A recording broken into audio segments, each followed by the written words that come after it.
Change करने में कोई आपको परेशानी नहीं आनी चाहिए किसी हालत में। इस सदन में आपको याद होगा कि पीर बहुदी का सवाल उठा था, अभी तक ना तो रिपोर्ट आई है और ना वो खाली हुई है। लगता है कि सरकार की अगला बजट सेशन आएगा, नेताओं के नाम भी बताऊंगा जो बीच बीच में उसको कब्जा करने के लिए तैयार है, सब जो कब्जा हो रहा है। मंत्री जी आपसे रिक्वेस्ट है कि उसको फटाफट खाली करवा के उसमें पीर बहुदी का सारा जोड़ वापस रेस्टोर किया जाए।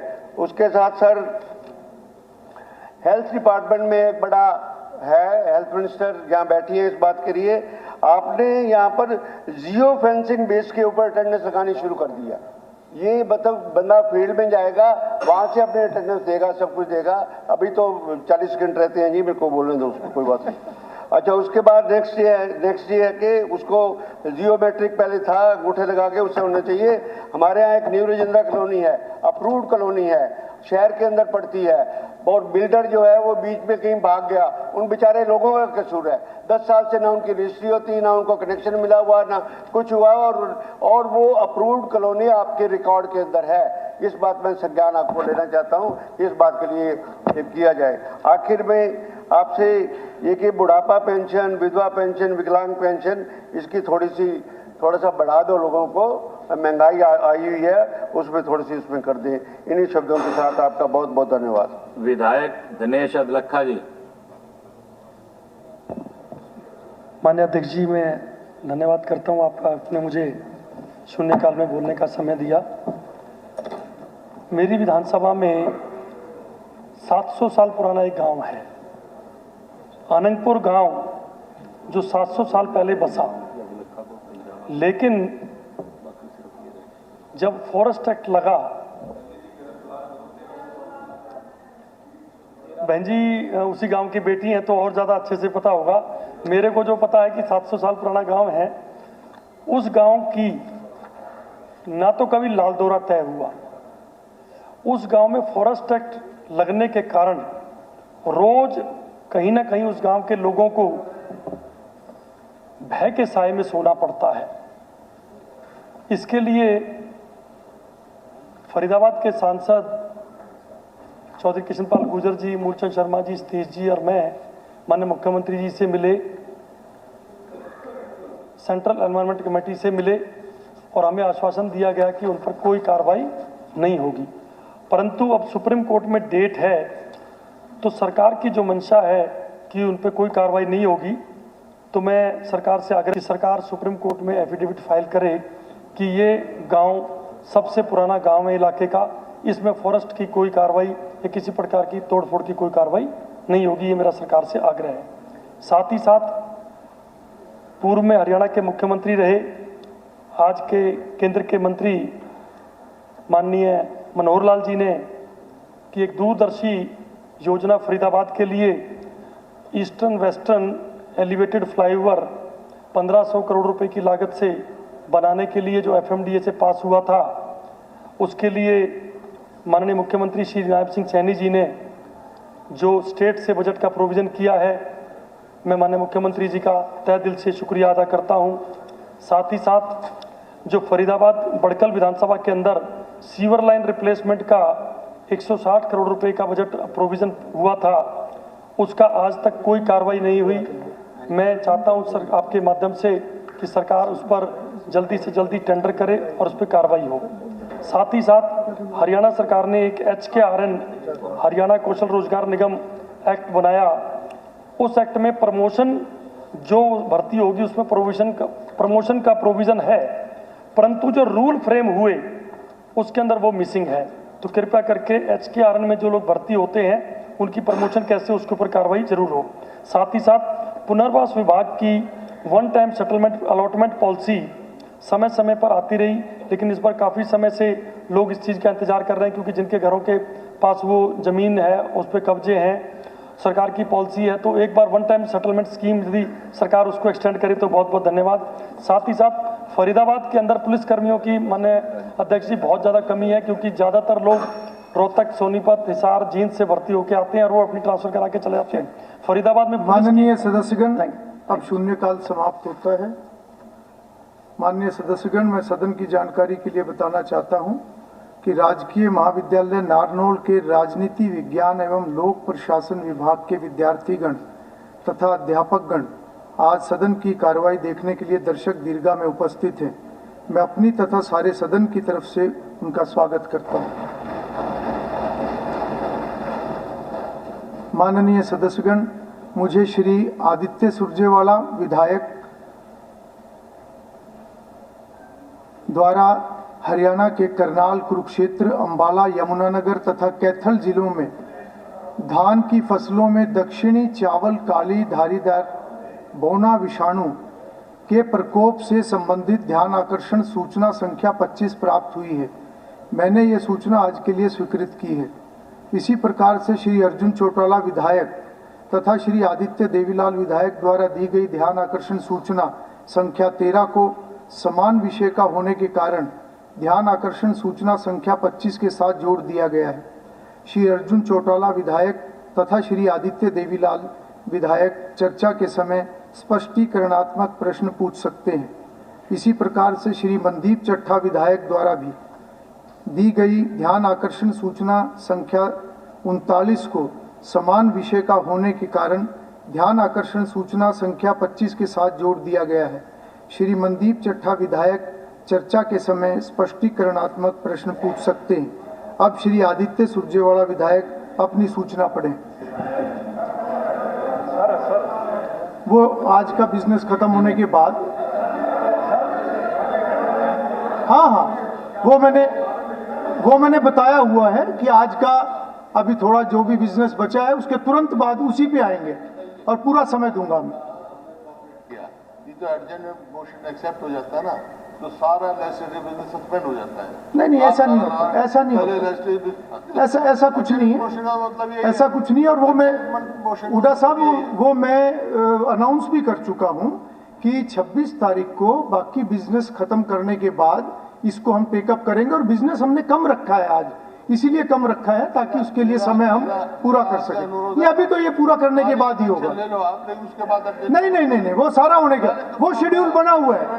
वो आपको चर्चा ही तो करवानी है ना, चर्चा के लिए मैं 2 घंटे रखे हैं मैं पूरी चर्चा करवाऊंगा, पर वो होगा समय पे। नहीं, शाम क्या होता है, अभी तो 3 बजे।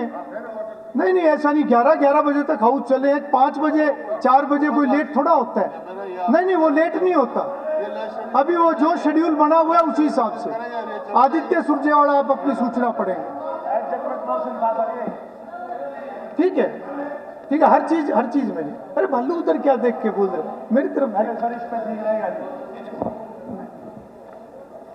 माननीय अध्यक्ष महोदय, हम इस माननीय अगस्त सदन का ध्यान a matter of urgent public importance की ओर आकर्षित करना चाहते हैं। Southern rice black streaked dwarf virus SRBSD virus का करनाल, कुरुक्षेत्र, अंबाला, यमुनानगर एवं कैथल में फैलाव। यह रोग धान के PR किस्मों, विशेषकर PR 114 और PR 1509 के उत्पन्न को नाश कर रहा है।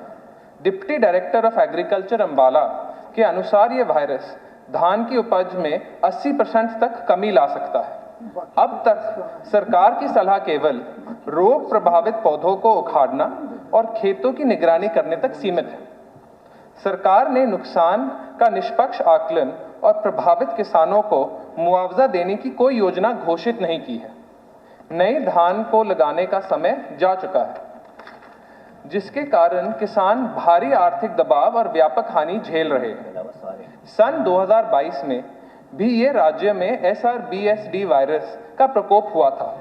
इसके बावजूद फसल को वायरस से बचाने हेतु सर्वोत्तम व्यावहारिक उपायों की पहचान पर कोई सरकारी अनुसंधान नहीं हुआ।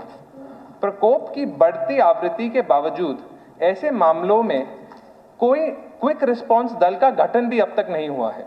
ये गंभीर चिंता का विषय है। साथ ही ये स्थिति कृषि विभाग तथा कृषि अनुसंधान संस्थाओं की तुरंत कार्यवाही मांगती है। मैं इस सदन में निवेदन करता हूं कि प्रकोप की सूचना मिलने के बाद जो सरकारी प्रतिक्रिया है उससे सुधारने पर प्राथमिकता से चर्चा कराई जाए तथा जिन किसानों की फसल प्रभावित हुई है उनके लिए जल्द ही मुआवजा दिया जाए। अब माननीय कृषि मंत्री अपना वक्तव्य प्रस्तुत करेंगे।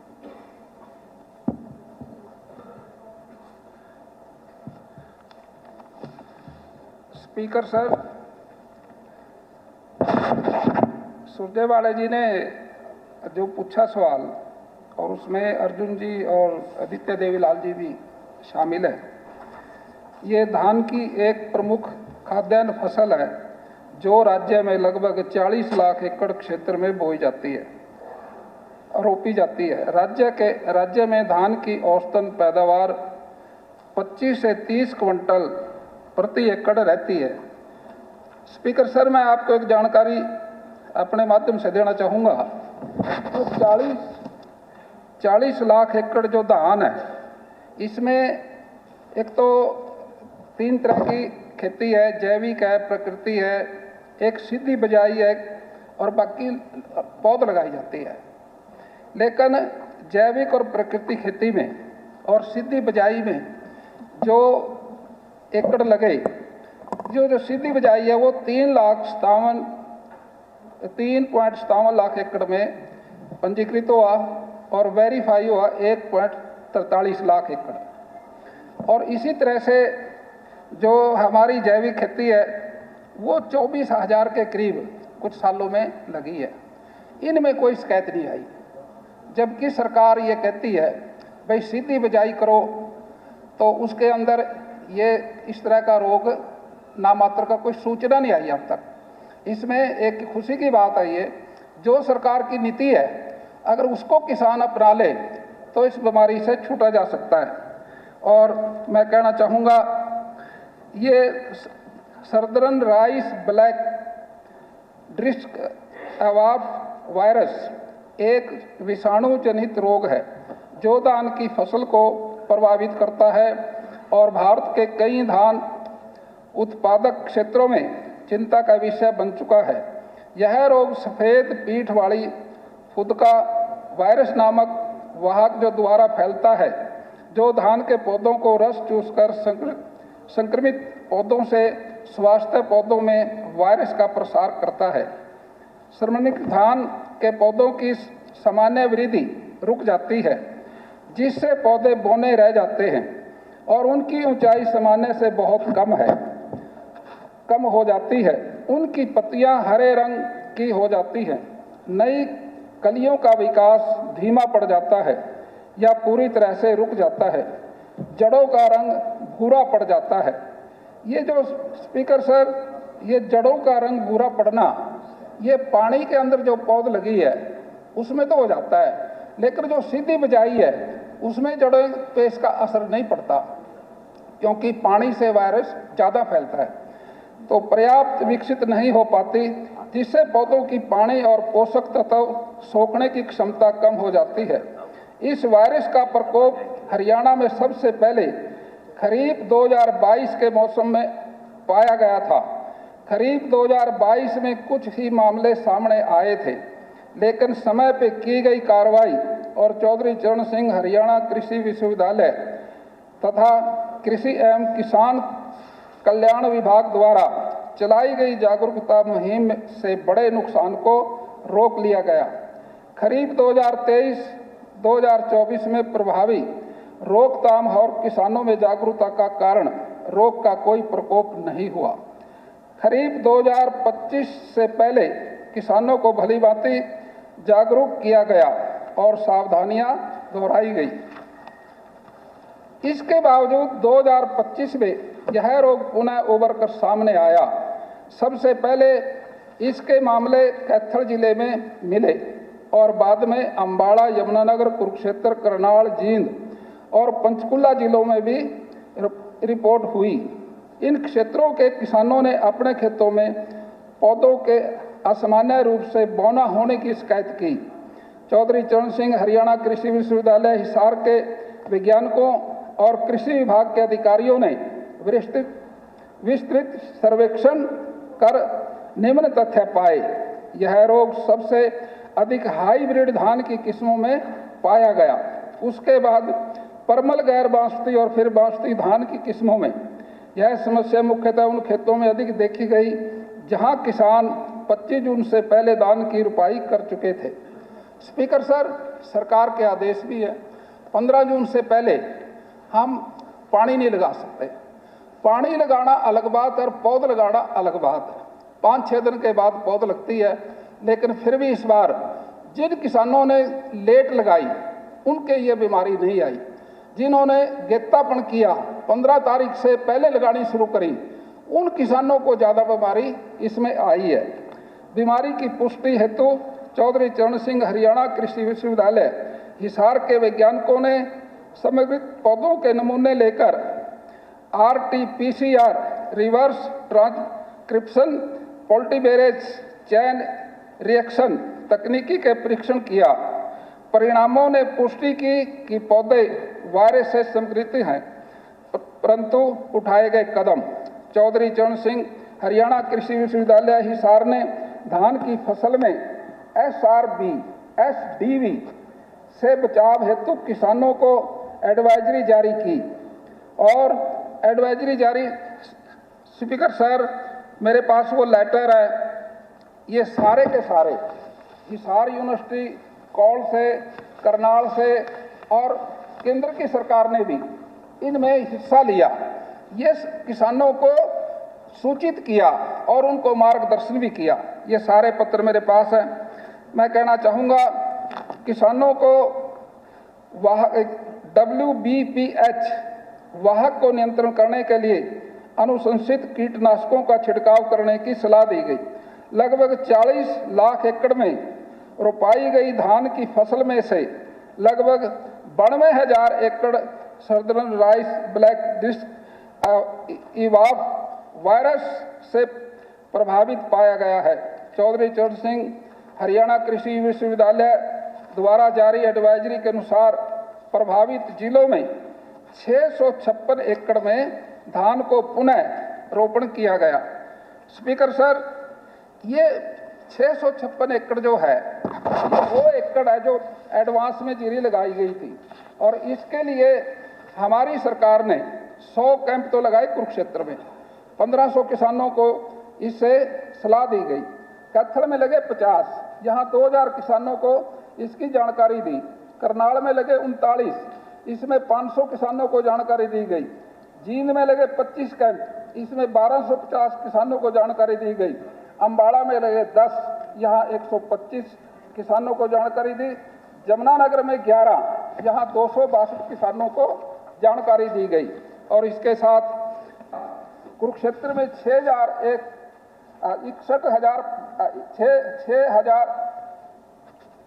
61,533 एकड़ के अंदर ये बीमारी आई और कैथल में 9,800 में और कैथल में 6,000 में, जींद में 68 केवल किले पाए गए, अम्बाड़ा में 6,350, पंचकुला में 6,650, सोनीपत में 775, जमुनानगर में 558 और फरीदाबाद में 250। नुकसान की दृष्टि से अगर देखें, कुरुक्षेत्र में 15-20% हुआ और 500 एकड़ में दोबारा जीरी लगी और कैथल में 5% 25 नुकसान की रिपोर्ट आई, 100 एकड़ दोबारा लगाई लोगों ने। और करनाल के अंदर 0.25% नुकसान हुआ, 34 एकड़ के अंदर दोबारा जीरी लगी। जींद के अंदर 5.10%, 18 एकड़ के अंदर नई जीरी दोबारा जीरी लगी और अम्बाड़ा के अंदर 5% 10 और पंचकुला के अंदर 5-10 और सोनीपत के अंदर 0.5%, जमुनानगर के अंदर 8.10 और फरीदाबाद के अंदर 5.10। स्पीकर सर, ये रिपोर्ट हमारे साइंटिस्टों की है। इसके साथ हमारी सरकार ने लगभग किसानों को लगभग 40,000 एकड़ में रोपाई गई धान की फसल में से लगभग 92,000 एकड़ को southern rice black disc इवाफ virus से प्रभावित पाया गया। चौधरी चरण सिंह हरियाणा कृषि विश्वविद्यालय के अंदर हिसार से द्वारा जारी गई एडवाइजरी के अनुसार प्रभावित जिलों के अंदर 656 एकड़ में धान पुनः रोपण किया गया। जिलेवार वितरण मैंने आपके सामने रख दिया। अन्य जिलों के अंदर संस्करण का स्तर अपेक्षाकृत कम रहा और प्रभावित पौधों को उखाड़कर नष्ट करने से इसका प्रभावी नियंत्रण पाया गया। प्रभावित खेतों में अनुमानित फसल क्षति अपेक्षाकृत कम रही, जो लगभग 5 से 10% तक है। कृषि उपदेशक अंबाला ने सूचित किया कि 6,350 एकड़ धान की फसल वायरस से प्रभावित हुई है, जिसमें प्रभावित क्षेत्र में अनुमानित उपज हानि 5 से 10% आंकी गई है। कृषि उपदेशक अंबाला की रिपोर्ट इसमें संलग्न है। जब वायरस का प्रकोप पाया गया तो विभाग चौधरी चरण सिंह, हरियाणा कृषि विद्यालय हिसार और भारतीय कृषि अनुसंधान परिषद ने तुरंत कार्रवाई की। भारत सरकार के कृषि एवं किसान कल्याण मंत्रालय कृषि विभाग की एक टीम ने सर्वेक्षण किया। टीम में शामिल डॉक्टर वंदना पांडे, उप निदेशक डॉक्टर निगम डीवी, उप निर्देशक भारतीय कृषि अनुसंधान परिषद, राष्ट्रीय समेकित कीट प्रबंधन अनुसंधान संस्थान डॉक्टर राकेश कुमार जी, पादप संरक्षण तथा डॉक्टर मनोज चौधरी, वैज्ञानिक पादम रोग विज्ञान उप निर्देशक, अंबाला के उप निर्देशक कार्यालय के अधिकारियों ने साथ मिलकर धान में बौनेपन रोग का सर्वेक्षण किया। यह सर्वेक्षण 6/8/2025 को ब्लॉक शाह के गांव मलाना, हमीदपुर और नौनी तथा 7/8/25 को अंबाला 1 के गांव सरंगपुर और मतहेरी सेखा में किया गया। सर्वेक्षण के दौरान धान में बौनेपन का रोग ज्ञात वाहक व्हाइट बैक प्लांट हॉपर खेतों में नहीं पाया गया। हालांकि कुछ क्षेत्रों में सीमित संख्या में बौने पौधे आवश्यक देखे गए। यह देखा गया कि किसान ने पहले ही अपने खेत में कीटनाशक का छिड़काव कर दिया था, जिससे सर्वेक्षण के समय WBPH की उपस्थिति नहीं पाई गई। किसानों को अपने खेतों की सतर्कता के लिए लगातार निगरानी बनाए रखने तथा कीटनाशकों के छिड़काव करने की सलाह दी गई। और इसी तरह से हमारे कुछ किसानों को अलग अलग तरह की दवाइयों का भी प्रयोग किया, जिसमें छिड़काव किया गया। आवश्यकता पड़ने पर WBPH के प्रकोप के अनुसार छिड़काव दोहराया जा सकता है। किसानों को यह भी सलाह दी गई है कि खेतों में जल स्तर कम रखें। स्पीकर सर, वैज्ञानिकों ने सलाह दी खेतों में पानी कम करें। यही वो विधि है। अगर ज़्यादा पानी रहेगा तो बीमारी ज़्यादा फैलेगी। अगर हम इसी तरह से डायरेक्ट इसकी बिजाई करेंगे, उसमें पानी भी कम लगता है, सरकार भी 45 रुपए देती है और पैसा भी मिलेगा और बीमारी से भी मुक्त हो जाएंगे। ये हमने हरियाणा सरकार का माननीय हमारे मुख्यमंत्री जी इसके लिए पैसा भी देते हैं और मैं समझता हूँ इसमें यूरिया का संतुलित उपयोग करें। संतुलित का मतलब यूरिया कम। स्पीकर सर, मैं किसान हूँ। मैंने एक बार मुच्छलजीरी लगाई, अच्छी लगी, मैंने एक कट्टा फालतू गिर दिया सारी पदाड़ों की। यानी कि DAP का यूज ऐसा करें जरूरत के हिसाब से। अब जैसे बीमार पौधा हो गया, जैसे आदमी बीमार हो जाता है, अगर उसको पूरी डाइट देंगे वो ठीक हो जाएगा? नहीं होगा। बीमार पौधे को यूरिया से बचाए, उसको थोड़ा ठीक होने के बाद खाद दिया जा सकता है। जिन किसानों ने खाद दिया उनकी और नुकसान हो गया। तो मेरा आपसे यही था स्पीकर सर, इसके अतिरिक्त खेतों में पाए जाने वाले बौने पौधों को उखाड़कर नष्ट किया जाए ताकि आगे नुकसान ना हो। अनेक प्रभावित किसानों ने बताया रोकथाम के उपाय अपनाने के बाद संक्रमण प्रभावित पौधों तक नहीं फैला। फसल को वायरस से बचने हेतु सर्वोत्तम व्यवहारिक उपायों की पहचान से संबंधित नुकसान के संदर्भ में यह उल्लेखनीय है। चौधरी चरण सिंह, हरियाणा कृषि विश्वविद्यालय हिसार ने किसानों को परामर्श केवल सहायक अनुसंधान कार्य प्रौद्योगिकी के सत्यापन के उपरांत ही जारी किए हैं। कुल मिलाकर यह रोग कुछ विशेष सीमित क्षेत्रों में प्रकट हुआ। अधिकांश धान के खेत अब भी अप्रभावित हैं। जब तक जो थोड़ी बहुत उपज हानि की सूचना मिली है वह यह दर्शाती है कि समय पर चलाए गए जागरूकता अभियान और वाहक नियंत्रण उपाय व्यापक क्षति को रोकने में सफल रहे। विभाग ने न केवल किसानों को समर्पित पौधों को हटाने की सलाह दी, बल्कि व्यापक जागरूकता अभियान चलाया। समाचार पत्रों में विज्ञापनों के माध्यम से व्यापक प्रचार किया। किसानों को रोग फैलने वाले वेक्टर के रासायनिक नियंत्रण को भी सलाह दी। इस संयुक्त प्रयासों के परिणाम स्वरूप बौनी रोग बहुत ही छोटे क्षेत्र तक सीमित रहा। धान की फसल पर इसका प्रभाव बहुत कम पड़ा। समय पर किए गए उपायों के कारण रोग का प्रकोप अब नियंत्रण हो चुका है। यद्यपि वर्तमान में यह रोग कोई बड़ा खतरा नहीं है, फिर भी चौधरी चरण सिंह हरियाणा कृषि विश्वविद्यालय हिसार के वैज्ञानिक और कृषि एवं किसान कल्याण विभाग के अधिकारी स्थिति की निरंतर निकटता की निगरानी कर रहे हैं। सप्लीमेंट्री क्वेश्चन ही रखना चाहूँगा जी। सबसे पहले तो जी इसके अंदर अपने जवाब में माननीय मंत्री जी ने एक बात कही कि भी हमने अवेयरनेस कैंपेन लगाने का काम करा और 235 हमने अवेयरनेस कैंपेन लगाने का काम करा अलग अलग इलाकों में। मैं आपके माध्यम से मंत्री जी से ये पूछना चाहूँगा कि एक बार इसका विवरण दें, भाई कहाँ ये लगाए गए, क्या चीज़ों की इसमें चर्चा हुई, और सबसे बड़ी बात है सरकार ने ये अवेयरनेस कैंपेन लगाने में क्या खर्चा उठाने का काम करा, इसकी टोटल कॉस्टिंग क्या पड़ी है, एक बार इसका विवरण दें। उसके साथ साथ ही जी एक बड़ी अहम चीज़ मेरे आगे आई जी कि जब माननीय मंत्री जी ने एनेक्चर F के अंदर इस बात का विवरण दिया कि भी अलग अलग जिलों के अंदर कितना नुकसान हुआ है, तो देखने वाली बात यह है कि इसके अंदर यहाँ तो लिख दिया कि भी पूरे जिले के अंदर कुल मिला के भी कितने हज़ार एकड़ के अंदर नुकसान हुआ, और एक पूरे जिले की परसेंटेज बना के दे दी कि जी ये तो 20 से कम है, ये 25 से कम है। लेकिन जी जिले तो बहुत बड़े बड़े हैं। अब कुरुक्षेत्र जो जिला है वो कहाँ जी लाडवा से उस तरफ को शुरू होता है, यमुना की तरफ के गांव लगते हैं, और कहाँ दूसरी तरफ पेवा लगता है जो पंजाब का बॉर्डर लगता है। अब जरूरी तो नहीं कि भी सारे जिले के अंदर एक बराबर सा 20% नुकसान हुआ है। नुकसान तो जी अगर मान लो किसी एक हल्के के अंदर भी ज्यादा हो गया तो वो हल्का जो है वो पूरा का पूरा बर्बाद हो गया।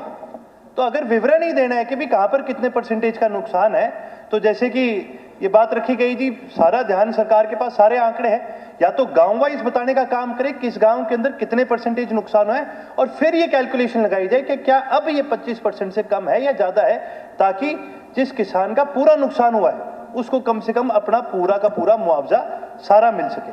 तो इसके लिए मैं इस पे स्पष्टीकरण मंत्री जी का चाहूंगा कि जी वो विवरण अगर दे तो जिले का ना दे, वो विवरण दे तो कम से कम गांव लेवल तक का दे, ताकि सही मायने में ये स्थिति हम सबको पता चले भी कहां कहां पर ये ज्यादा है और कहां पर ये कम है। बहुत बहुत धन्यवाद जी। मंत्री नहीं, ठीक है, आप एक बार जवाब दे दें। विवरण अगर अभी उपलब्ध नहीं है बाद में पहुंचाया जा सकता। स्पीकर सर, जो सुरजेवाला जी ने बात की है वो तो हमारी केंद्र की सरकार के साथ और प्रदेश के हमारी जो चौधरी देवीलाल जी की चौधरी चरण सिंह जी की यूनिवर्सिटी है उनके वैज्ञानिकों ने मिलकर ही एक रिपोर्ट तैयार की थी, और ये की थी, मेरे पास रिपोर्ट है ये उनकी दी हुई। ये अम्बाड़ा का जिक्र ज़्यादा आया। अम्बाड़ा के अंदर ये 8/8/2025 को ये रिपोर्ट तैयार की, और ये जो इसके साथ जो परसेंटेज थी ये इन्होंने की 22/8/2025 को। ये रिपोर्ट मेरे पास सारी हैं जी जो ये मांगते हैं। लेकिन जो नुकसान की बात है, अब ये कहते हैं अभी नुकसान दिया जाए। 656 एकड़ जो है जो दोबारा लगी वो 15 जून से पहले थी, सरकार की तो पॉलिसी नहीं थी है। अब 15 जून से पहले लगाना तो वैसे नहीं था। अब जो गेती लगाई जिन किसानों ने वो तो इस दायरे में आते नहीं, तो इसलिए ये सारा ये ध्यान आकर्षण को हम इसको मानते नहीं।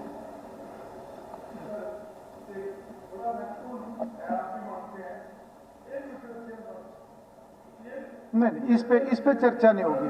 नहीं, इस पे जिनका नोटिस था उन्होंने कर। मंत्री से आग्रह है कि किसानों के दर्द को देखते हुए आप इसका दोबारा से सर्वे करा लें किस किस किसान का कितना नुकसान हुआ है, उनको मुआवजा देने से बहुत बड़ी।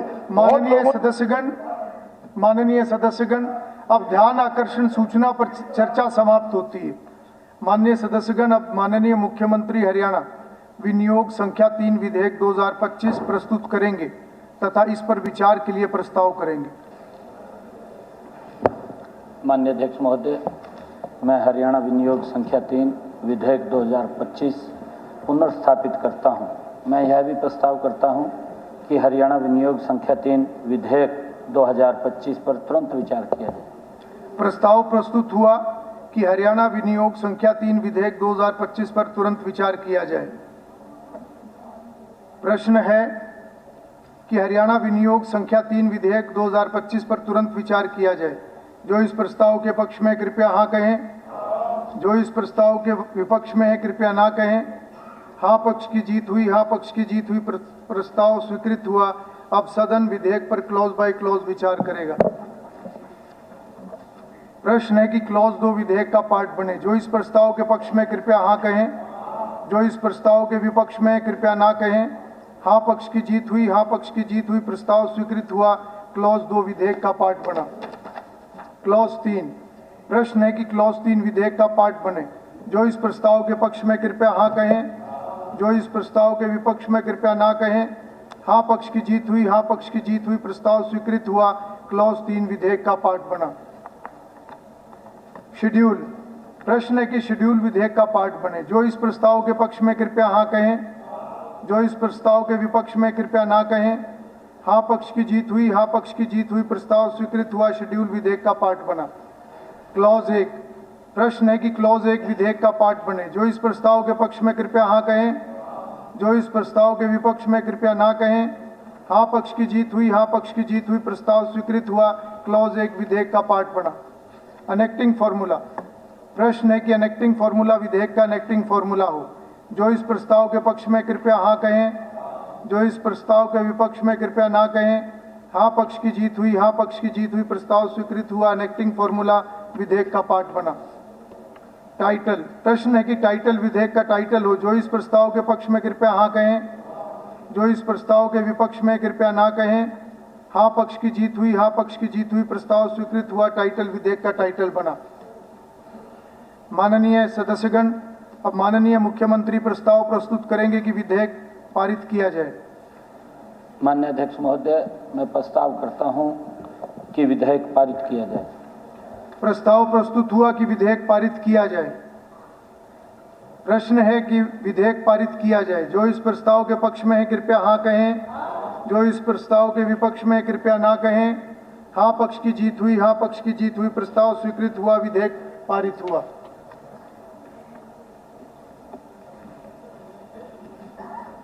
माननीय सदस्यगण, अब माननीय मुख्यमंत्री प्रस्ताव करेंगे कि हरियाणा माल और सेवा कर संशोधन विधेयक 2025 पर तुरंत विचार किया जाए।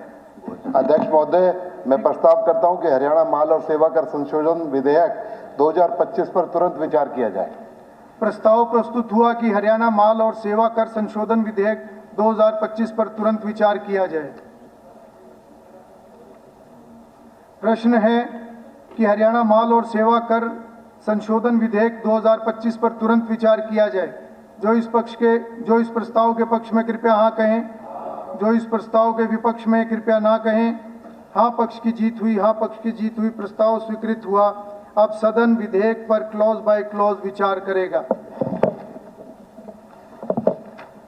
सब क्लॉज 2 ऑफ क्लॉज 1, प्रश्न है कि सब क्लॉज 2 ऑफ क्लॉज 1 विधेयक का पार्ट बने। जो इस प्रस्ताव के पक्ष में कृपया हाँ कहें, जो इस प्रस्ताव के विपक्ष में कृपया ना कहें। हाँ पक्ष की जीत हुई, हाँ पक्ष की जीत हुई, प्रस्ताव स्वीकृत हुआ। सब क्लॉज 2 ऑफ क्लॉज 1 विधेयक का पार्ट बना। क्लॉज 2 से 15, प्रश्न है कि क्लॉजेस 2 से 15 विधेयक का पार्ट बने। जो इस प्रस्ताव के पक्ष में कृपया हाँ कहें, जो इस प्रस्ताव के विपक्ष में कृपया ना कहें। हाँ पक्ष की जीत हुई, हाँ पक्ष की जीत हुई, प्रस्ताव स्वीकृत हुआ। क्लॉजेस 2 से 15 विधेयक का पार्ट बने। सब क्लॉज 1 ऑफ क्लॉज 1, प्रश्न है कि सब क्लॉज 1 ऑफ क्लॉज 1 विधेयक का पार्ट बने। जो इस प्रस्ताव के पक्ष में है कृपया हाँ कहें, जो इस प्रस्ताव के विपक्ष में कृपया ना कहें। हाँ पक्ष की जीत हुई, हाँ पक्ष की जीत हुई, प्रस्ताव स्वीकृत हुआ। सब क्लॉज 1 ऑफ क्लॉज 1 विधेयक का पार्ट बना। अनेक्टिंग फॉर्मूला, प्रश्न है कि अनेक्टिंग फॉर्मूला विधेयक का अनेक्टिंग फॉर्मूला हो। जो इस प्रस्ताव के पक्ष में है कृपया हाँ कहें, जो इस प्रस्ताव के विपक्ष में कृपया ना कहें। हाँ पक्ष की जीत हुई, हाँ पक्ष की जीत हुई, प्रस्ताव स्वीकृत हुआ। अनेक्टिंग फॉर्मूला विधेयक का पार्ट बना। टाइटल, प्रश्न है कि टाइटल विधेयक का टाइटल हो। जो इस प्रस्ताव के पक्ष में है कृपया हाँ कहें। जो इस प्रस्ताव के विपक्ष में कृपया ना कहें। हाँ पक्ष की जीत हुई, हाँ पक्ष की जीत हुई, प्रस्ताव स्वीकृत हुआ। टाइटल विधेयक का टाइटल बना। माननीय सदस्यगण, अब माननीय मुख्यमंत्री प्रस्ताव प्रस्तुत करेंगे कि विधेयक पारित किया जाए। अध्यक्ष महोदय, मैं प्रस्ताव करता हूं कि विधेयक पारित किया जाए। प्रस्ताव प्रस्तुत हुआ कि विधेयक पारित किया जाए। प्रश्न है कि विधेयक पारित किया जाए। जो इस प्रस्ताव के पक्ष में है कृपया हाँ कहें। जो इस प्रस्ताव के विपक्ष में कृपया ना कहें। हाँ पक्ष की जीत हुई, हाँ पक्ष की जीत हुई, प्रस्ताव स्वीकृत हुआ। विधेयक पारित हुआ। माननीय सदस्यगण, अब माननीय शहरी स्थानीय निकाय मंत्री प्रस्ताव करेंगे कि हरियाणा नगर पालिका क्षेत्रों में अपूर्ण नागरिक सुख सुविधाओं तथा अवसंरचना का प्रबंधन विशेष उपबंध संशोधन विधेयक 2025 पर तुरंत विचार किया जाए। अध्यक्ष महोदय, मैं प्रस्ताव करता हूं कि हरियाणा नगर पालिका क्षेत्रों में अपूर्ण नागरिक सुख सुविधाओं तथा अवसंरचना का प्रबंधन संशोधन विधेयक 2025 पर तुरंत विचार किया जाए। प्रस्ताव प्रस्तुत हुआ कि हरियाणा नगर पालिका क्षेत्रों में अपूर्ण नागरिक सुख सुविधाओं तथा अवसंरचना का प्रबंधन विशेष उपबंध संशोधन विधेयक 2025 पर तुरंत विचार किया जाए। प्रश्न है कि हरियाणा नगर पालिका क्षेत्रों में अपूर्ण नागरिक सुख सुविधाओं तथा अवसंरचना का प्रबंधन विशेष उपबंध संशोधन विधेयक 2025 पर तुरंत विचार किया जाए। जो इस प्रस्ताव के पक्ष में कृपया हाँ कहें। जो इस प्रस्ताव के विपक्ष में कृपया ना कहें। हाँ पक्ष की मैंने समय दिया, मैं देखा आपकी तरफ, आप कुछ कहना चाहते हैं तो बोलो, पर क्वेश्चन पुट कर दिया। अब मैंने आपकी तरफ देखा, आपको समय दिया। पिछले वाला बिल डिस्कस हो गया था, पास हो गया था, इसलिए इसकी वो नहीं है।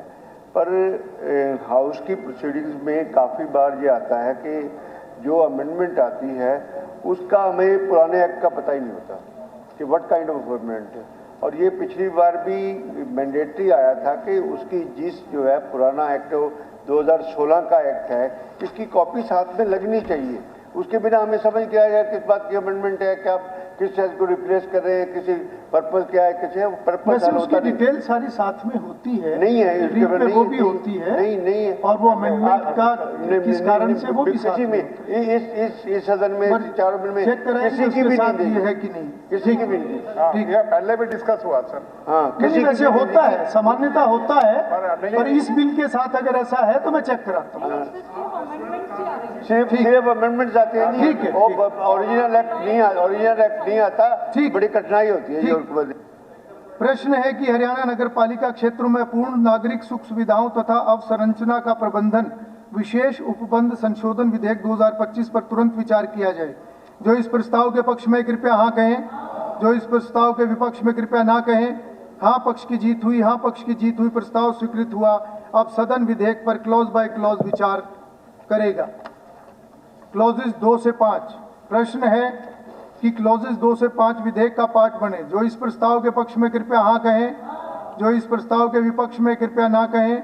हाँ पक्ष की जीत हुई, हाँ पक्ष की जीत हुई, प्रस्ताव स्वीकृत हुआ। क्लॉजेस 2 से 5 विधेयक का पार्ट बने। क्लॉज 1। प्रश्न है कि क्लॉज 1 विधेयक का पार्ट बने। जो इस प्रस्ताव के पक्ष में कृपया हाँ कहें। जो इस प्रस्ताव के विपक्ष में कृपया ना कहें। हाँ पक्ष की जीत हुई, हाँ पक्ष की जीत हुई, प्रस्ताव स्वीकृत हुआ। क्लॉज 1 विधेयक का पार्ट बना। अनेक्टिंग फॉर्मूला। प्रश्न है कि अनेक्टिंग फॉर्मूला विधेयक का अनेक्टिंग फॉर्मूला हो। जो इस प्रस्ताव के पक्ष में कृपया हाँ कहें। जो इस प्रस्ताव के विपक्ष में कृपया ना कहें। हाँ पक्ष की जीत हुई, हाँ पक्ष की जीत हुई, प्रस्ताव स्वीकृत हुआ। अनेक्टिंग फॉर्मूला विधेयक का पार्ट बना। टाइटल। प्रश्न है कि टाइटल विधेयक का टाइटल हो। जो इस प्रस्ताव के पक्ष में कृपया हाँ कहें। जो इस प्रस्ताव के विपक्ष में कृपया ना कहें। हाँ पक्ष की जीत हुई, हाँ पक्ष की जीत हुई, प्रस्ताव स्वीकृत हुआ। टाइटल विधेयक का टाइटल बना। माननीय सदस्यगण, अब माननीय शहरी स्थानीय निकाय मंत्री प्रस्ताव प्रस्तुत करेंगे कि विधेयक पारित किया जाए। अध्यक्ष महोदय, मैं प्रस्ताव करता हूं कि विधेयक पारित किया जाए। प्रस्ताव प्रस्तुत हुआ कि विधेयक पारित किया जाए। प्रश्न है कि विधेयक पारित किया जाए। जो इस प्रस्ताव के पक्ष में कृपया हाँ कहें। जो इस प्रस्ताव के विपक्ष में कृपया ना कहें। हाँ पक्ष की जीत हुई, हाँ पक्ष की जीत हुई। प्रस्ताव स्वीकृत हुआ, विधेयक पारित हुआ। माननीय सदस्यगण, मुझे श्रीमती गीता भुक्कल विधायक तथा 18 अन्य विधायकों सर्वश्री भारत भूषण बत्रा, आफ्ताब अहमद, शीशपाल केहरवाल, जस्सी पेटवाड़, शैली चौधरी, रामकरण, इंदुराज सिंह नरवाल, कुलदीप वत्स, नरेश सेलवाल, पूजा, अशोक कुमार अरोड़ा, अकरम खान, मामन खान, विकास सहारण, देवेंद्र हंस, शकुंतला घटक, रेणु बाला एवं राजवीर फरटिया द्वारा हरियाणा प्रदेश में अपराध एवं कानून व्यवस्था की विफलता के संबंध में स्थगन प्रस्ताव संख्या 2 प्राप्त हुआ है। इसको मैंने स्वीकार कर लिया था और दिनांक 22/8/2025 को मैंने इस पर चर्चा के लिए आज दिनांक 26/8/2025 का समय निर्धारित किया था। इसलिए अब इस स्थगन प्रस्ताव पर चर्चा होगी। हरियाणा विधानसभा के प्रक्रिया एवं कार्य संचालन संबंधी नियमों के नियम 71 के तहत इस स्थगन प्रस्ताव पर चर्चा के लिए 2 घंटे का समय निर्धारित किया है। सभी दलों से विनती है कि वे अपने तय समय में अपनी बात को रखें। इस समय में जो सदस्य बोलना चाहते हैं अपने नेता या विप के माध्यम से नाम भिजवाएं। समय का ध्यान रखें, जिसके बाद सरकार का समय भी समय पर जवाब आ सके। विभिन्न दलों व ग्रुप को 2 घंटे का समय इस प्रकार बनता है। Congress 49 minute, Bhajpa 63 minute, INLD 3 minute और निर्दलीय 5 मिनट। माननीय सदस्य 2 घंटे के अंदर इस बारे में अपनी बात अपने तय समय के अनुसार कह सकते हैं और कृपया अपने नाम मेरे पास भिजवाएं। और नहीं, वो रूल पहले से हैं, ऐसा नहीं है। बिल्कुल है। कभी भी देखिए बत्रा जी जब कॉलिंग अटेंशन होता है तो उसके अंदर जिसने नोटिस दिया है वो अपना नोटिस पढ़ते हैं और सप्लीमेंट्री भी वही पूछते हैं। और अगर चर्चा किसी भी प्रकार की सदन में होती है तो उसमें समय उसी तरीके से तय होता है जितनी किसी भी पार्टी की स्ट्रेंथ है। तो कृपया इसके ऊपर हम ना जाएं। और इसके अंदर मैं ये भी क्लियर कर देता हूं, मैं पहले ही कर देता हूं, limitation of time for discussion. मेरा अनुरोध कि गीता जी आप लोग इस बात को जरूर इधर से भी दोनों ध्यान करें। Rule 71 limitation of time for discussion जो बोलता है, on an adjournment motion to discuss a definite matter of urgent public importance, the only question put is that the assembly do now adjourn. If the debate is not finished within 2 hours of starting, it ends automatically and no question is put. साथ ही जो rule 72 बोलता है, during an adjournment debate, no speech may exceed 15 minutes except that the speaker may permit the mover and the replying minister to speak longer. तो मेरा निवेदन है कि दोनों तरफ से मुझे नाम आ जाए और आप लोग इस बात का ध्यान करें कि जितने नाम आप देंगे, जितना समय आपका तय है, उतने नामों को बोलने। आप चलो 2, 4, 5 मिनट तो मैं बत्रा जी आपकी शक्ल देख के, बुड्ढा जी की शक्ल देख के वैसे बढ़ा दूंगा, चिंता ना करो। इतना तो नहीं, वैसा नहीं है। जो था वो बोल दिया, पर कोई बात नहीं। मैं इतना एडमेंट नहीं हूं उसमें। चर्चा हो मगर ये मान्य जी मुख्यमंत्री जी, शक्ल देख कर टाइम नहीं बढ़ाना चाहिए। कोई बात नहीं मुख्यमंत्री जी, मैं आपकी शक्ल देख के भी बढ़ा दूंगा।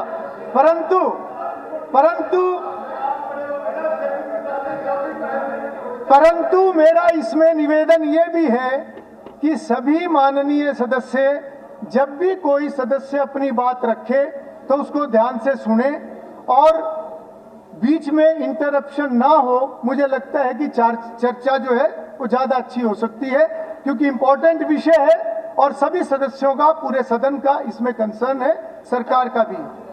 अब श्रीमती गीता बुक्कल विधायक इस स्थगन प्रस्ताव पर चर्चा शुरू करेंगी।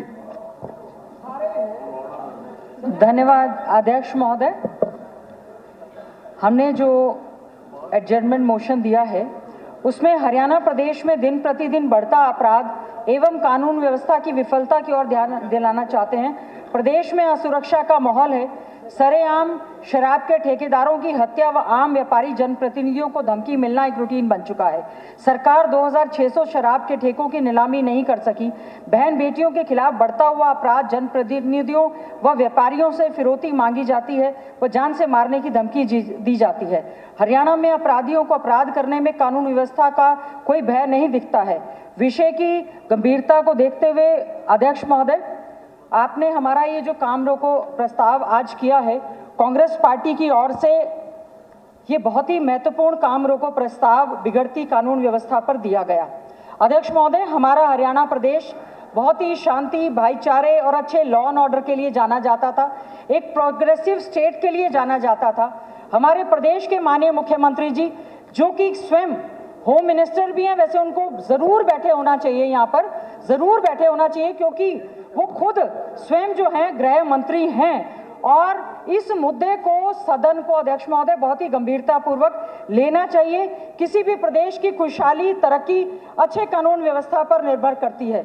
लेकिन आज के समय में जो आए दिन मर्डर हो रहे हैं, लूटपाट हो रही है, फिरौती, रेप की घटनाएं, अपहरण हो रहे हैं, धमकियों से न्यूज़पेपर, टीवी चैनल पूरे के पूरे भरे रहते हैं, शूट आउट हो रहे हैं, सोशो इकोनॉमिक इंडेक्स हमारा पीछे हो गया, एट्रोसिटीज ऑन एससीज, बीसीज, माइनॉरिटीज और इन जनरल जो है लगातार बढ़ता जा रहा है, अपराध बढ़ता जा रहा है, ठेकेदारों को, व्यापारियों को धमकियां दी जा रही हैं, आम जनमानस जो है अपने आप को असुरक्षित महसूस करता है।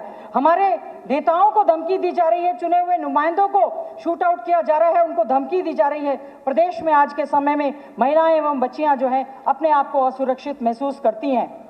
जेल से फिरौती मांगी जा रही है, जेल से धमकियां दी जा रही हैं। स्कूल में, शिक्षण संस्थाओं में, एजुकेशन इंस्टीट्यूट्स में ना बच्चियां सेफ हैं, ना टीचर सेफ हैं, ना प्रिंसिपल सेफ हैं। आज के समय में जो शर्मनाक घटनाएं हो रही हैं अध्यक्ष महोदय, ये हमारे लिए, सदन के लिए बहुत ही एक चिंता का विषय है। विशाल प्रदेश जो कभी खुशहाली में नंबर 1 था, पर कैपिटा में नंबर 1 था, आज वो बेरोजगारी और क्राइम और अपराध में नंबर 1 होता जा रहा है। हमारा खुशहाल प्रदेश बने जिसमें कोई चाहे खिलाड़ियों को धमकी आ रही है, एडवोकेट्स को आ रही है, डॉक्टर्स को आ रही है, हम लोग सब मिलकर प्रदेश की जो है तरक्की में अपना योगदान दें। इन्हीं शब्दों के साथ अध्यक्ष महोदय, मैं धन्यवाद करती हूं कि आखिर में था तो काम रोको प्रस्ताव, पर आपने इसको चर्चा करवाई है और उम्मीद करती हूं ये सदन गंभीरता से इस विषय को लेगा और आने वाले समय में इस पर एक अच्छी चर्चा के साथ अच्छे नतीजे निकलेंगे। आपका बहुत बहुत धन्यवाद। जय हिंद।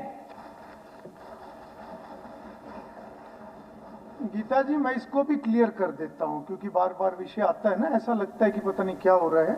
देखो, रूल 70 ये बोलता है, if leave is granted the adjournment motion is taken up on the same day at the normal hour of interruption after the day's business is concluded if earlier or at another time decided by the assembly। तो ऐसा नहीं होता कि, ठीक है ना, ये इसको प्लीज हम बार बार इसको ना बोलें। माननीय सदस्यगण, मैं सदन की जानकारी के लिए बताना चाहता हूं कि राजकीय उच्च विद्यालय जयसिंहपुरा जिला करनाल तथा पीएम श्री राजकीय वरिष्ठ माध्यमिक स्कूल कलावर जिला यमुनानगर के विद्यार्थीगण तथा अध्यापकगण आज सदन की कार्रवाई देखने के लिए दर्शक दीर्घा में उपस्थित हैं। मैं अपनी तरफ से उनका स्वागत करता हूं। श्री अशोक अरोड़ा। धन्यवाद स्पीकर सर। आज सदन के अंदर एक अहम इशू पे चर्चा हो रही,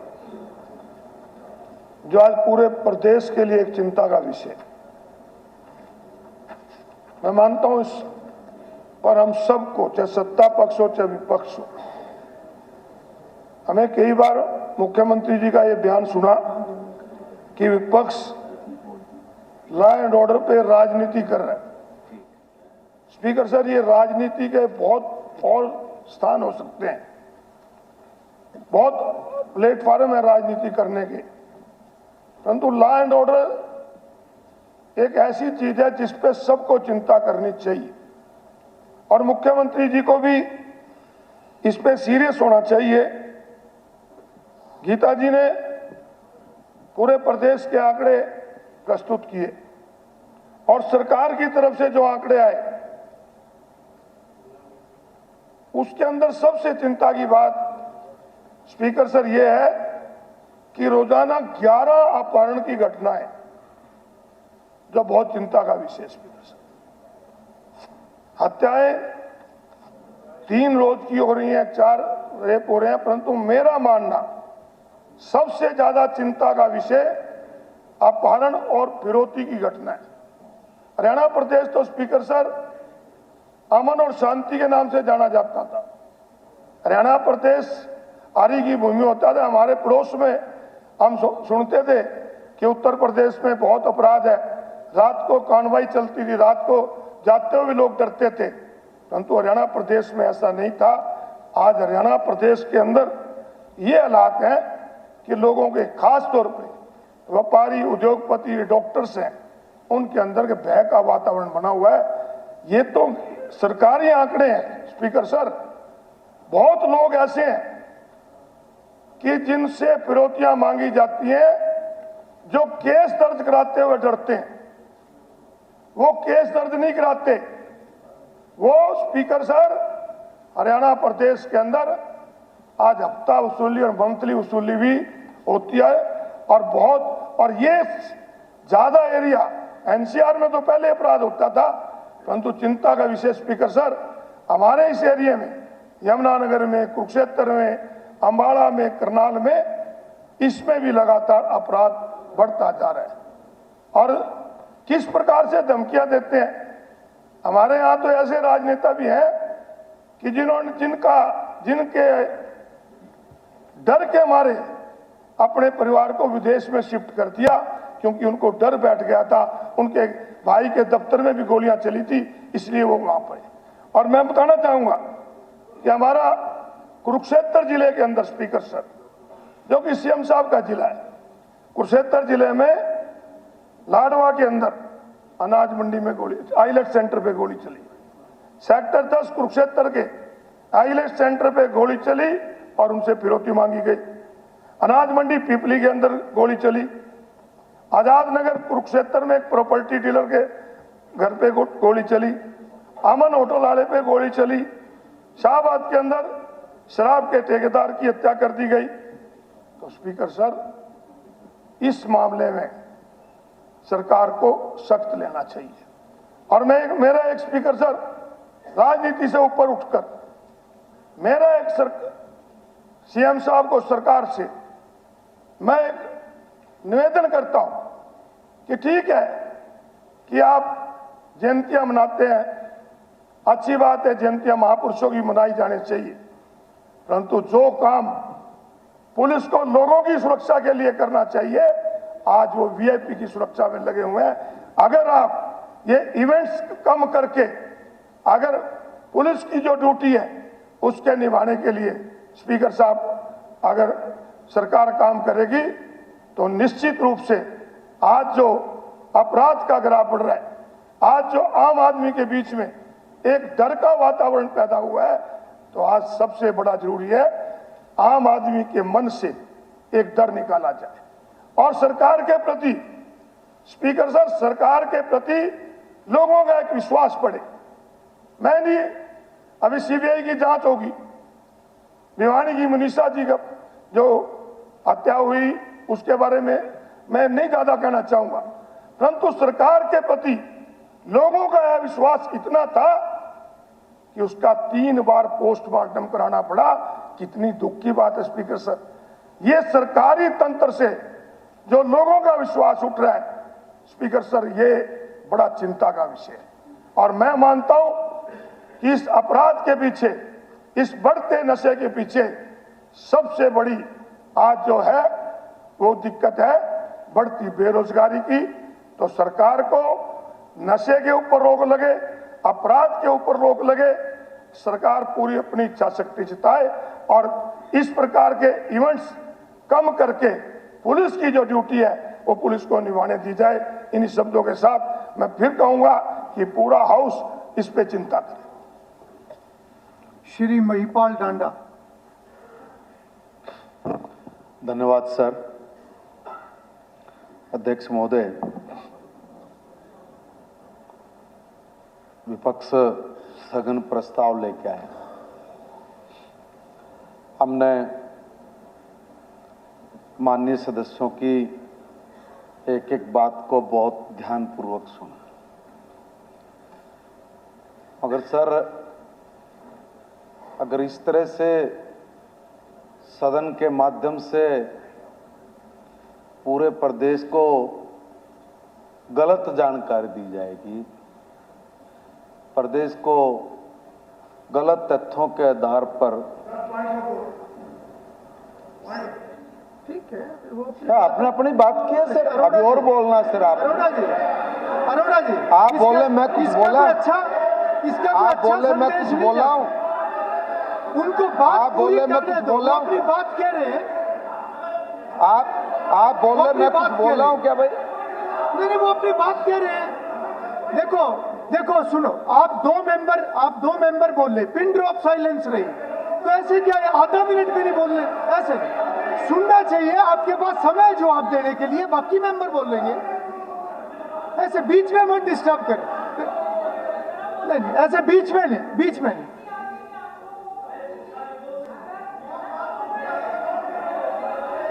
ठीक है गीता जी, देखो बात तो सुननी है ना, आपकी इनको सुननी पड़ेगी, इनकी बात आपको सुननी पड़ेगी, सभी को सुनना पड़ेगा। जी मंत्री जी, जो महिपाल जी कह तो ली, सुन के जाइए, जल्दी क्यों करोगे? नहीं सभी सुनेंगे, आप जल्दी और जानेंगे। अब सब सुनेंगे। एक लाइन भी नहीं बोलनी उन्होंने, एक लाइन भी नहीं बोलनी। चलिए प्लीज बैठिए। चलो अब सर, चलिए अब बीच में कोई ना बोले, मेरा निवेदन बीच में कोई ना बोले। चलिए, देखो मैं एक बात जरूर कहूंगा कि अभी ये एक चर्चा है, दोनों तरफ से माननीय सदस्य बोलेंगे और उसको करेक्ट करने का हमेशा अवसर रहता है। अगर कोई ऐसा है कि अगला स्पीकर भी है, वो अपनी बात में रख ले, वो भी ध्यान से सुने। आखिरी फैसला तो जनता ने करना है, वो सारा डिबेट सुन रही है, जनता फैसला करेगी कि क्या ठीक है क्या गलत है। कोई गलत बोलेगा तो वो लोगों के ध्यान में आएगा। प्लीज मेरा निवेदन है, सब शांतिपूर्वक सुने। जी महिपाल जी। अध्यक्ष महोदय, हमारी सरकार कानून व्यवस्था बनाए रखने को सर्वोपरि मानती है। सर, हमारी नीति अपराध के प्रति बिल्कुल जीरो टॉलरेंस की है। सर, उसी के तहत पुलिस को त्वरित, वैध और प्रभावी ये कार्रवाई हो, उसकी पूरी स्वतंत्रता है, पूर्ण स्वतंत्रता जिसको बोलेंगे, आजादी पूरी है कि कार्रवाई करे और इसके प्रत्यक्ष परिणाम भी, मापदंड भी, वो भी सामने आए।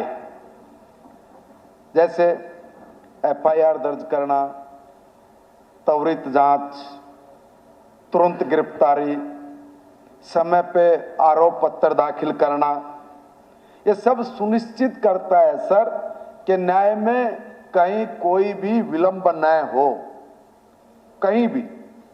इसलिए हमारा जो अड़िग आदर्श है कि किसी भी निर्दोष को परेशान नहीं किया जाएगा और किसी भी अपराधी को बख्शा नहीं जाएगा। सर, मैं ये बहुत ध्यान से सुन रहा था जब आदरणीय माननीय सदस्य बोल रही थी और स्थगन प्रस्ताव को मैं पढ़ रहा था, तो मैंने इसमें 6 बिंदु ऐसे मिले जिन पर माननीय सदस्यों ने अपनी बात सरकार से पूछी है। सर, पहला बिंदु अपराध दर। सर, इस महान सदन के समक्ष मैं कुछ आंकड़े प्रस्तुत करना चाहूंगा, कुछ बातें बताऊंगा। सर, मैं बताना चाहता हूं कि 2014 से 2024 के बीच में सर प्रदेश में जनसंख्या भी बढ़ी है, 13.76% की जनसंख्या में वृद्धि हुई। सर उस हिसाब से कुछ अपराध भी बढ़े होंगे, मगर सर इस दौरान जिस हिसाब से आबादी बढ़ी है और जिस हिसाब से पहले भी इसी रेशो से अपराध बढ़ते रहे हैं, उसमें उल्टा गिरावट आई है। और इसका मैं जो आंकड़े हैं उसी के आधार पे बोल के बता रहा हूं सर। जैसे 2004 में पूर्ववर्ती सरकार थी तो जो हत्या के मामले थे वो 733 थे। सर फिर माननीय कांग्रेस की सरकार आई तो जब हमें मिले 733 से बढ़ के 1106 हुए और सर 2024 में ये 965 हो गए। सर 12.7% की गिरावट ये हत्या के मामलों में आई है। जिस तरह से यहाँ पर पढ़कर बताया गया सर, मैं उसी में मैं कहना चाहूंगा कि डकैती के मामलों में सर मैं आंकड़ों पे बोल रहा, मैं कोई एक भी शब्द ऐसे नहीं बोलूंगा, आंकड़ा है सर। मैं डकैती के बारे में बता रहा हूं, बीच में कोई ना बोले। 49% सर डकैती, 2004 में 52, 2014 में 172 और 2024 में 87, यानी 49.4% की गिरावट आई सर। इतनी गिरावट आई सर। लूट के मामलों में भी सर 10.52% की आप कल्पना करिए गिरावट आई है। पहले 244 थे 2014 में, 2004 में 244, 2014 में 874 और 2024 में 782। सर ये इतना गिरावट इसके अंदर आई है।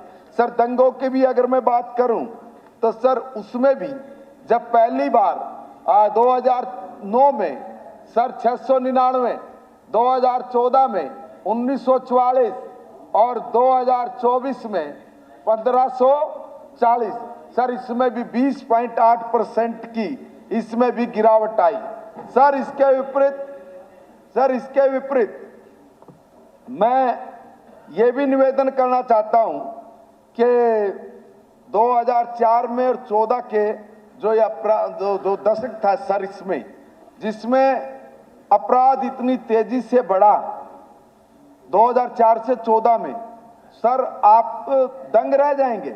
हत्या के मामलों में 50.88% की बढ़ोतरी, डकैती में 230.76%, लूट में 258.2%, दंगों में 178% की बढ़ोतरी दर्ज की गई।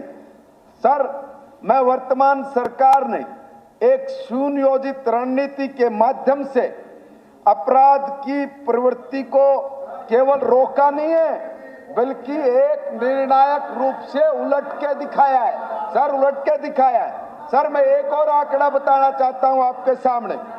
देखिए अपराध है वो लाखों में भी अगर आप देखोगे, जनसंख्या के हिसाब से अगर आप लोग आंकड़ा निकाल कर देखोगे, सर वर्ष 2014 में होंगे या चर्चा कर रहे होंगे, कोई बड़ी बात नहीं। सर वर्ष 2014 में हरियाणा में नंबर है इसके बाद जो कुल अपराध दर